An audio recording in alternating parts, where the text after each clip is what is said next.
Okay, now let's work our way down the body, and we know that, what holds the head up in place is the neck. So first, we have to understand, and this is where anatomy comes in a bit more than the head. We have to understand how everything works. So if you just look at everything on the surface, right, we're not going to get the actual complexities of the neck, and we're going to have a harder time applying it to other positions or other ways the horse may be moving. So if we look here, we kind of have, we're getting all doctory. We can see that we've got basically three major groups in the neck. So besides looking at the neck, we can kind of see it's almost kind of like a triangle in a way, kind of like that, a weird wonky triangle if you want to see it that way. Or if you want, you can even break it down into two different, kind of weird tapered rectangles. It's all up to you. All that matters is that we keep the neck fluid. Just like the head, we know it's not just going to be a perfect rectangle, although it kind of can seem like that. We have some tapering and we have some points.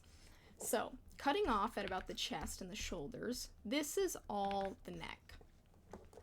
So, if we look at the neck here, you can kind of see this shading and these highlights and the way that the skin moves. Obviously, we know that there's muscle and there's ligaments and there's bone under the neck. And that's why we, have this. We can see that there are basically, I would say three, but it's honestly better and easier to remember that there's two. There's two main portions of the neck. So right here, we have the sternothyroid, and this basically is the muscle that connects from the horse's neck all the way up into the sternum. And this is the portion that's really important because, as we can see, it's a lot thinner than the rest of the neck over here. And that's going to help when we're, drawing a horse in different perspectives. So if we look and we see this yellow line, it goes all the way down to about the middle of the chest. So if we start here with this muscle, I'll do it a different color so we can see. It actually, unlike the other part, starts wide and tapers all the way down to a really skinny point right in the middle of the chest right here. And we can see, so that's our sternum point, right? All the way up into the head, starts wide and gets real skinny, ends right about in the middle of the chest where this bone hits. Now, the other part of the neck, the beefier part where the mane sits, we can see that the thick part actually is the opposite, right? So we start little and we taper wide on this one.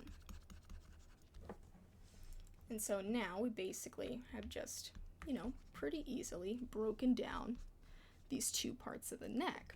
And so now that we've done that, it's going to be a lot easier to look at a horse from a front-facing view. So here's a good front-facing view reference we'll use for now. We can see right here that sternum muscle, right? You see how it kind of comes out, right? It's that skinny little muscle at the front of the neck, and you can see literally the point where it ends right in the middle of the chest. And then you have the rest of the neck, right? The part that starts skinny and tapers wide, right?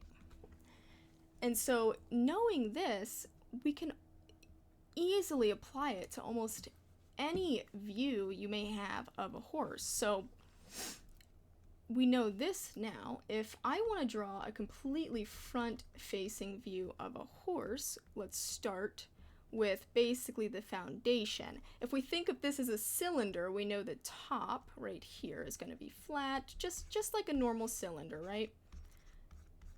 Like a pipe. We know that this is the top of the pipe and this is the bottom of the pipe, right? It's kind of like a weird tapered cylinder, almost like this. And so if I'm drawing a horse front on, we know that our neck is going to be tapered. So let's start with the foundation of the neck.